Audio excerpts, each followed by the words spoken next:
চলো আজকে তোমাদেরকে আমি গীতা কিভাবে সেবা করতে হয় দেখাচ্ছি। প্রথমেই গীতাকে তোমরা পুষ্প দেবা, পুষ্প দিয়ে তারপরে তোমরা সুন্দর করে পুষ্প দিয়ে সাজিয়ে দেবা। সাজিয়ে দিয়ে আমি এখানে তুলসী পাতা সাজিয়ে রেখেছি 2 করে জোড়া। তো আমি আমার গীতাকে 9খানা তুলসী পাতা অর্পণ করি। কেন আমাদের পরিবারে 9 জন আছে, এর জন্য আমি 9খানা করে মা গীতাকে অর্পণ করি। তো তোমরাও পারলে করতে পারো, কেউ 2 করে, কেউ 4টে করে, কেউ 6টে করে, কেউ 8টে করে।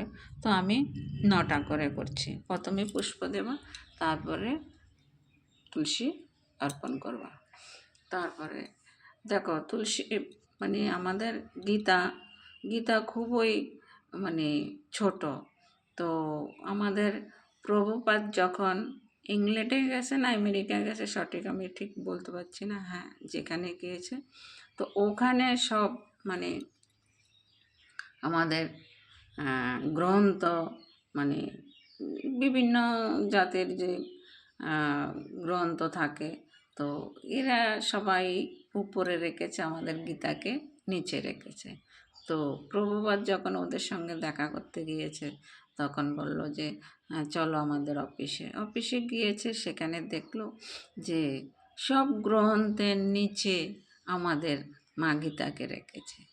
তো দেখো একটা জিনিস চিন্তা করে, এক এক গ্রন্থ অনেক ওজন, আর আমাদের গীতা ছোট, ওদের 200-250 পৃষ্ঠা হবে, কিন্তু এই মা গীতা এত বড় বড় গ্রন্থ, এত বিভিন্ন জাতির সবার মানে বহন করেছে, ওজনটা বহন করেছে। তখন আমাদের প্রভুপাদ হেসে উঠে বলল যে দেখো আমাদের গীতা, হে মা গীতা এত ওজন বহন করে নিয়েছে, তো দেখো ওনার কি ক্ষমতা।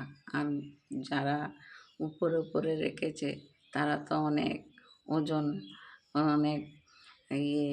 তো আমাদের গীতা যে এতটুক ধৈর্যশীল, এটাই একবার চিন্তা করে দেখো, ছোট একটা গীতা। হ্যাঁ, তো এরকম করে আমি গীতা সেবা করি। তোমাদের যার যার ভালো লাগে যে 2 দিতে পারো, 4টে দিতে পারো, 6টে দিতে পারো, 8টে দিতে পারো, যে দিতে। তো আমার সংসার মঙ্গলের জন্য সবাই নামে নামে আমি একটা করে তুলসীপত্র অর্পণ করি। এখানে রাখছি, ভুল ত্রুটি হলে মার্জনা করবা।